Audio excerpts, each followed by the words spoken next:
So I'm getting asked this question: how can I contact you by email? Well, you can send me an email message, but if you don't know my email address, you're not going to be able to do that.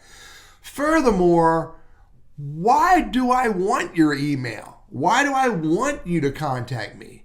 Look, I get asked this question in lots of different ways through Quora, and it really drives me crazy.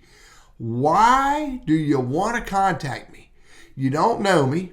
You don't know what I need. You don't know what I have. You don't know anything about what I do. I don't know you. I don't know what you have. I don't know what you could do to help me. You probably only want to try to sell me something, and I don't have a need to buy what you sell, because I probably know somebody personally who sells what you may sell, unless it's illegitimate and nefarious. So the bottom line is, I would really appreciate it if you didn't try to contact me by email. Have a good day.